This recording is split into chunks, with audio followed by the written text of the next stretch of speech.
नमस्कार दोस्तों, मैं हिमांशु ठाकुर और मैं आप सभी का स्वागत करता हूं इन डेप्थ ऑडियोलॉजी चैनल पर।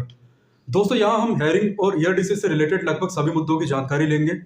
हालांकि इस चैनल के कुछ वीडियोस पुराने हो सकते हैं, लेकिन आज भी प्रासंगिक हैं और आगे भी प्रासंगिक बने रहेंगे। तो यदि आप इस चैनल से जुड़ना चाहते हैं और मुझे सपोर्ट करना चाहते हैं और ईयर डिसीज के बारे में आप एक इन डेप्थ जानकारी लेना चाहते हैं, तो इस चैनल को अभी सब्सक्राइब करें। और वीडियो स्टार्ट करने से पहले आप सभी अपनी स्क्रीन के अपर साइड पर दिख रहे सीसी बटन को ऑन कर लीजिए ताकि सबटाइटल्स ऑन हो जाए और आपको मेरी आवाज़ सुनने में परेशानी ना हो। तो चलिए हम आज का वीडियो स्टार्ट करते हैं और इसके बाद हम इस पर डिस्कस करेंगे। क्या आपने कभी सोचा है कि किसी म्यूजिक कंसर्ट, डीजे या शोर शराबे वाली जगह से बाहर आने के बाद लोगों को कुछ देर तक ठीक तरह से सुनाई क्यों नहीं देता? क्यों कुछ खास तरह के प्रोफेशन से जुड़े हुए लोगों, जैसे म्यूजिक इंडस्ट्री से जुड़े हुए लोगों में हेयरिंग लॉस से संबंधित समस्याएं अधिक देखी जाती है? क्यों शोर शराबे वाली जगह पर रहने से कुछ लोगों की सुनने की शक्ति थोड़ी देर के लिए और कुछ लोगों की सुनने की शक्ति हमेशा के लिए चली जाती है? अगर आपने इन चीज़ों पर ध्यान नहीं दिया है तो आप दीजिए, क्योंकि जिस तरह आंखों की समस्या में 3 गुना वृद्धि हो चुकी है, ठीक उसी तरह कानों से संबंधित समस्याओं में पिछले 6 सालों में दुगनी वृद्धि रिपोर्ट की गई है। तो आप में से ज़्यादातर लोग जो इन डेप्थ चैनल से पहले से ही जुड़े हुए हैं और इसकी series of ENT special episodes को फॉलो करते हैं, वो अच्छी तरह जानते हैं कि हमारा कान किस तरह काम करता है, किस तरह ये साउंड को कैच करता है और किस तरह इलेक्ट्रिक सिग्नल्स में बदलकर दिमाग के उन हिस्सों तक पहुंचा देता है जो साउंड की मीनिंगफुल प्रोसेसिंग करते हैं। लेकिन यदि आप इस चैनल पर पहली बार आए हैं तो बहुत ही ध्यान से समझिए, साउंड या आवाज़ एक तरह की ऊर्जा है जिसे ट्रैवल करने के लिए किसी न किसी मीडियम की ज़रूरत ज़रूर होती है, फिर चाहे वो मीडियम हवा हो, पानी हो या कोई मेटल हो। ज़्यादातर साउंड वेव्स बिना मीडियम के ट्रैवल नहीं कर सकती। इस समय जब आप अपने मोबाइल या कंप्यूटर या किसी भी डिवाइस पर इस वीडियो को देख रहे हैं और इसके साउंड यानी मेरी आवाज़ को सुन रहे हैं, तो उस डिवाइस के स्पीकर से निकलने वाली साउंड वेव्स हवा के अणुओं यानी एयर मॉलिक्यूल्स को एक खास पैटर्न में वाइब्रेट कराती हैं और आपका दिमाग मेरी आवाज़ को ठीक उसी तरह समझ जाता है जिस तरह एक म्यूजिशियन कुछ नोट्स बनाता है और दूसरा म्यूजिशियन उसे आसानी से समझ जाता है।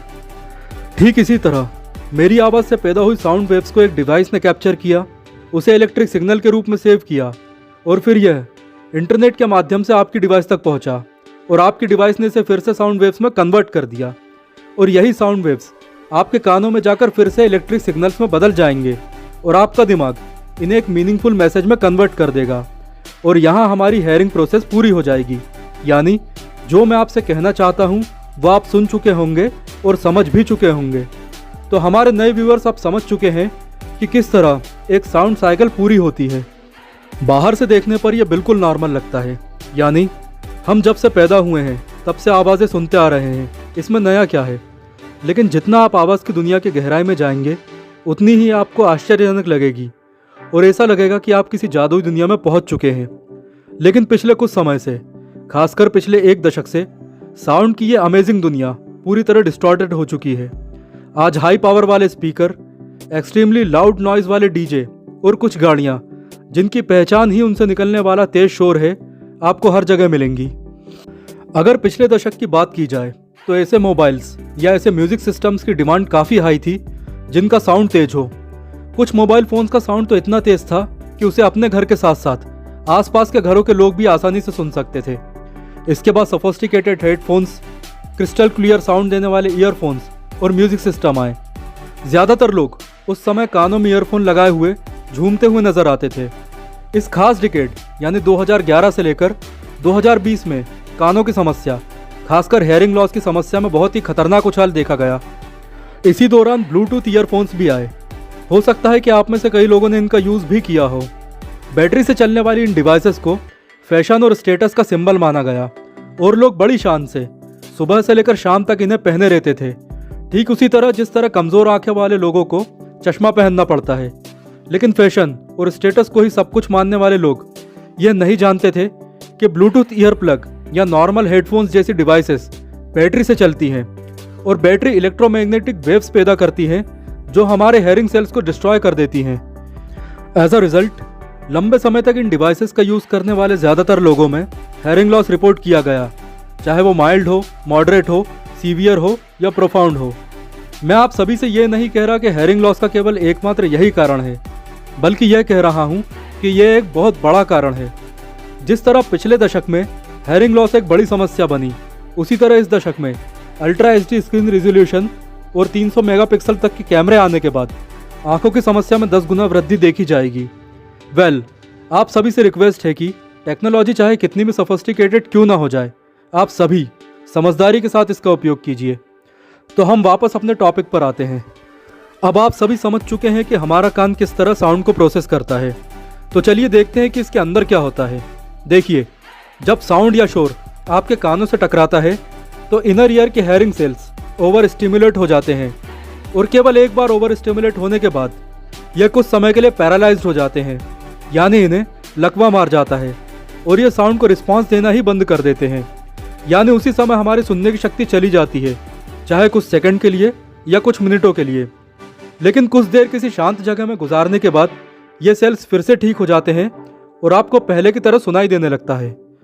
लेकिन यदि इन हेयरिंग सेल्स को बार बार और लंबे समय तक तेज शोर में एक्सपोज किया जाता है तो ये परमानेंटली डैमेज हो जाते हैं और साउंड को रिस्पॉन्स करना ही बंद कर देते हैं, और इसे कहा जाता है तेज शोर से सुनने की शक्ति खत्म होना या permanent noise induced hearing loss.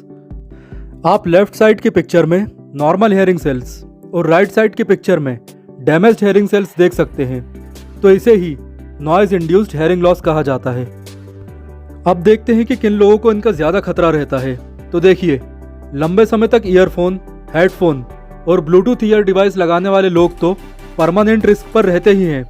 इनके अलावा म्यूजिशियंस में, डिफेंस से जुड़े हुए लोगों में जैसे सेना और ट्रैफिक पुलिस में, माइनिंग से जुड़े हुए लोगों में और एसी फैक्ट्रियों में काम करने वाले लोग जहां हैवी मशीनें चलती हैं, नॉइज़ एक्सपोजर के हाई रिस्क पर रहते हैं। इनके अलावा क्लब या शादी पार्टियों में डिस्को जॉकी यानी डीजे का काम करने वाले लोगों में भी इसका खतरा ज़्यादा होता है। यदि आप में से कोई या आपकी जान पहचान का कोई इन प्रोफेशन से जुड़ा हुआ है तो उस तक इस वीडियो को ज़रूर पहुंचाएं। अब सवाल यह उठता है कि कितना साउंड आपके कानों के लिए खतरनाक है। तो समझिए, एक डॉक्टर आपसे यह कहेगा कि इतने डेसिबल का साउंड ज़्यादा देर तक नहीं सुनना चाहिए और दूसरा डॉक्टर आपको किसी और डेसिबल का साउंड सुनने के लिए मना करेगा। लेकिन मैं आपसे केवल इतना ही कहूँगा कि वो सारे साउंड और नॉइज़ आपके कानों के लिए खतरनाक हैं जो आपको इरिटेट करते हैं, फिर चाहे वो किसी गाड़ी का साउंड हो, किसी मशीन का साउंड हो, किसी डीजे का साउंड हो या आपके बगल में बैठे दोस्त के मोबाइल पर फुल वॉल्यूम में चल रहे किसी सॉन्ग का साउंड हो। ये सभी आपके कानों के लिए खतरा हैं और जितना जल्दी हो सके आप इनसे दूर चले जाइए। तो दोस्तों, अब आपको समझ में आ चुका होगा कि नॉइज़ इंड्यूस्ड हेयरिंग लॉस यानी शोर से होने वाली सुनने की शक्ति में कमी किस तरह होती है। लेकिन इम्पॉर्टेंट चीज़ यह है कि इससे कैसे बचा जाए। आप हर समय तो अपने कानों को हथेलियों से बंद नहीं रख सकते। हम लाउड नॉइज़ से खुद को कैसे बचाएं? आखिर इसका सॉल्यूशन क्या है? तो देखिए, जो प्रॉब्लम है वही सॉल्यूशन भी है। 2017 में हुए एक अध्ययन के अनुसार छोटे ईयर प्लग को कानों में लगाने से ये बाहर से आने वाली नॉइज़ को 45 से लेकर 50% तक कम कर सकते हैं और किसी हाई एनर्जी वाली साउंड वेव्स जो किसी बम धमाके से निकली शॉक वेव्स की तरह होती है, उन्हें 60% तक रोक सकते हैं। तो जब भी आपको ऐसा लगे कि आपके आसपास लाउड नॉइज़ है तो आप ईयर प्लग का यूज़ कर सकते हैं, लेकिन ध्यान रखिए कि ये ईयर प्लग्स बंद होने चाहिए। वैसे तो ईयर प्लग सभी के पास होते हैं, लेकिन यदि आपके पास नहीं है तो किसी दोस्त से पुराना या ख़राब ईयर प्लग ही ले लीजिए, और यदि वायर के साथ इन्हें पहनने में परेशानी हो रही है तो वायर को काट लीजिए और अपने कानों को सुरक्षित कर लीजिए। दोस्तों, ये जानकारी आपको कैसे लगी या आपका कोई सवाल है तो आप कमेंट ज़रूर करें। और यदि आप मुझे इंस्टाग्राम पर फॉलो करना चाहते हैं तो इंस्टाग्राम आईडी इस वीडियो के डिस्क्रिप्शन बॉक्स में है। And again, thanks for watching this video.